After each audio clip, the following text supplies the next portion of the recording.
Good morning বন্ধুরা। 10টা 35 বাজে আর ঘড়িটা সামনে নিয়েই ব্লগটা স্টার্ট করলাম। নতুন ভিডিওতে তোমাদের অনেক ভালোবাসা আর স্বাগত দিয়েই ব্লগ স্টার্ট করলাম বন্ধুরা। 10টা 35 কেন দেখালাম জানো তো? এই কয়েক মিনিট আগে আমি বাড়ি আসলাম, এসে স্নান করলাম। স্নান করেই রান্নাঘরে যাব, ভাবলাম তোমাদের সঙ্গে একটু কথা বলে নিয়েই যাই। হচ্ছে যে কালকে বাবার বাড়ি থেকে আসলাম, দেখতেই পারলে তাড়াহুড়ো করে মালা গেঁথে খেয়ে ঘুমিয়েছি। এবার উঠেছি 5টায়। 5টার সময় উঠে আমি কাজে গেছি 5টা 15। কাজ থেকে এই 9:30টার সময় আসলাম। 9:30 না, 9টা 35 বাজে। স্নান ধান করে জামা কাপড় ধুয়ে আমি বসিয়ে দিলাম ডাল সেদ্ধ। এপাশে প্রেসারে মটরের ডাল দিয়েছি আর ওপাশে ডিম সিদ্ধ দিয়েছি দুটো। বাবা কিছুই দেখা যাচ্ছে না, আর মানে তাল পাচ্ছি না তো। ঘুম থেকে উঠে শুভজিতের বাবা কাজ শুরু করে দিয়েছে, যেহেতু আমি চলে গেছি সেই কারণে করে ফেলেছি চা, কিন্তু চা ছেঁকতে পারছি না। কালকে রাতে সেই চায়ের কাপ এখনো ধোয়া হয়নি, সেজন্য ঢাকা দিয়ে রেখেছি। এই দেখো, তো শুভজিতের আজকে স্কুল নেই, ওদের স্কুলে কিসের পরীক্ষা হচ্ছে তার জন্য ছুটি। তাই দেখো হাঁড়ির তলায় কতগুলি ভাত রয়েছে। এই ভাত, চা করলাম, চা মুড়ি, ফ্রিজ থেকে বার করলাম কিছু মিষ্টি টিষ্টি আছে সেইগুলো, তারপরে এই যে খেজুরের গুড় অনেক দিনের জমানো, আর এই যে তালের বড়া, সব এই সব হাবিজাবি দিয়ে এখন সকালটা চালিয়ে দেব। কারণ আমার পক্ষে কোনো মতেই সম্ভব নয়। যদি স্কুল থাকতো তাহলে প্রেসারে ভাত বসিয়ে দিতাম, তা বসালাম না। চা করেছি, চলো কাপগুলো ধুয়ে চা খেয়ে নিই, পরে তোমাদের সঙ্গে দেখা করতে আসছি। তো বন্ধুরা, চা ছেঁকে নিলাম আর কাপও ধুয়ে নিলাম। বরমশাই ধুয়ে দিত, কিন্তু সেও একটা কাজে ব্যস্ত হয়ে গেছে, ওই জন্য ধুতে পারেনি। আর কি কি এনেছিলাম সেগুলো তো তোমাদের দেখালাম না। ওই যে ডালের সিটি পড়ে গেল। আর মা দেখো দিয়েছিল ময়দা 1 প্যাকেট, এটা আর ছাড়িনি, কারণ মা দিয়েছে আর ছাড়া যাবে না। আর এ পাশে হচ্ছে এই সময়ের দেখেছো 1 ব্যাগ পেঁয়াজ, মানে আমার কত আনন্দ হয়েছে। পেঁয়াজ দিয়েছে 1 ব্যাগ। আর এ পাশে শাক পাতাও কিন্তু বাবার বাড়ির। সবাই বলো তোমরা শাক পাতা নাকি বাবার বাড়ি থেকে আনতে হয় না, তোমরা না, সরি অন্যরা। তো সেই শাক নিয়ে এসেছি, কুমড়ো শাক খুব ভালো লাগে। আর জেঠিমা, মানে আমার জেঠি, সেদিন তোমাদের দেখিয়েছিলাম, দেখো কি সুন্দর কুমড়ো দিয়েছে।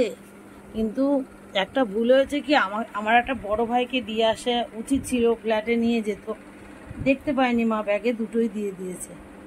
তো বরমশাই সবজি কাটতে বসেছে, দেখতেই পাচ্ছ। এই যে আমও নিয়েছি, এখনকার খাওয়ার মধ্যে আমটাকেও ধরে নিলাম।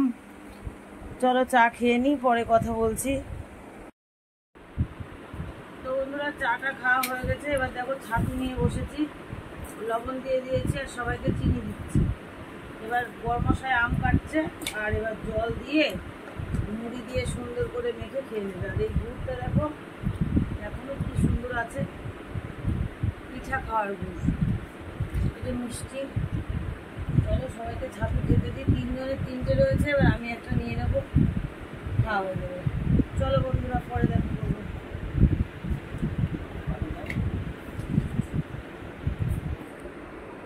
শুভ আজিৎ পড়তে গেছিল, পড়ে এসে টান টান ঘুম।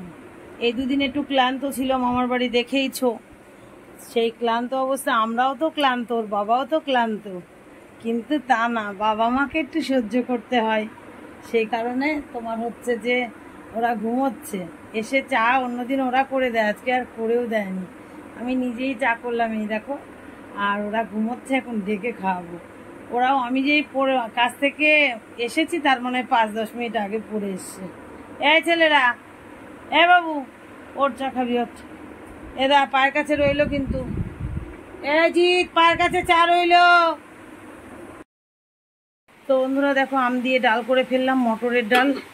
গ্যাস বন্ধ করে দিয়েছি। আর এদিকে হচ্ছে সেই চাল কুমড়ো শাক ভাজা হয়ে গেল। জিতের চান করে পুজো দেওয়া হয়ে গেল। আর বেজে গেল দেখো 12টা 5। আমাকে যেতে হবে এখন রামচন্দ্রপুর, তা রওনা দিয়ে দিচ্ছি। চলো, ব্যাগপত্র ছেলেরাই গুছিয়ে দিয়েছে, বেরিয়ে পড়ি। ঝমঝম করে বৃষ্টি হচ্ছে, ছাতা মাথায় দিয়েই যেতে হবে। আচ্ছা, বেরোলাম। ছাতা রাখার একটা প্লাস্টিক নিলে হতো।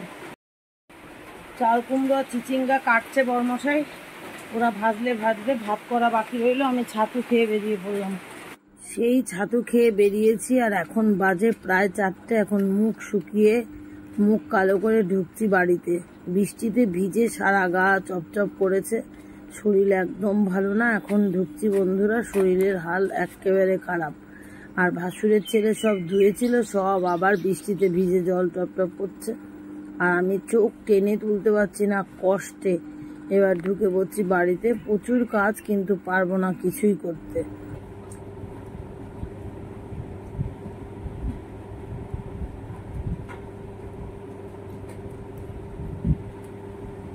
সেই চিচিঙ্গা ভাজা, চাল কুমড়ো ভাজা কিছুই হলো না। এখন বাজে 4টেরও বেশি। ডিম সিদ্ধ, শাক ভাজা আর ডাল দিয়ে ভাত খেয়ে নিচ্ছে।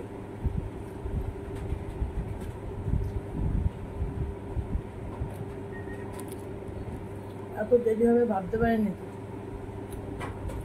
ডালটা বেশ ভালো হয়েছে, আমগুলো পেকে পেকে গেছিল। বৃষ্টি এখনো হচ্ছে, শুভজিৎ কি করে আসবে ফিরে।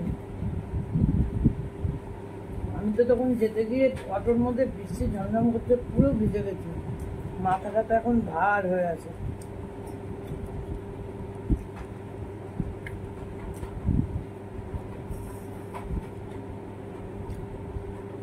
বন্ধুরা, খাওয়া দাওয়া শেষ করে বসিয়ে দিলাম আমি সেই চাল কুমড়োটা।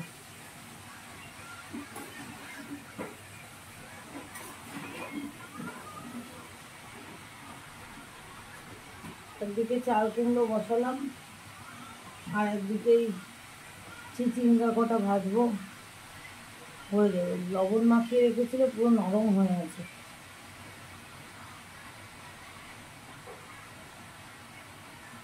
শুভজিতের আসার টাইম হয়ে গেল, 5টার সময় আসবে। ওরা আবার ডাল দিয়ে খাবে এসে, এই জন্য চাল কুমড়ো বসালাম।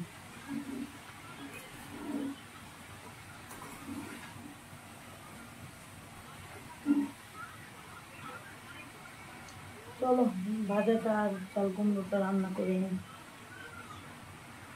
শুভজিতের জন্য ভাজা করে দিয়েই আমি শুয়ে পড়েছিলাম বন্ধুরা, আর উঠতে পারিনি। রাত্রিরে খেতেও উঠিনি, কাউকে খেতেও দিইনি। ভীষণ ভীষণ শরীর খারাপ ছিল, আর পায়ের যন্ত্রণা ছিল, খুব অসহ্য যন্ত্রণা। ডাক্তারের কাছে যাওয়ার আলিস্যি করে যায়নি। তো বন্ধুরা, এবার আমি পা ছেঁকছি, দেখো গামছা ছিঁড়া দিয়ে আগুন ধরিয়েছি। খুব আরাম লাগছে পা ছেঁকতে। আজকের ভিডিওটা এইটুকুই ছিল।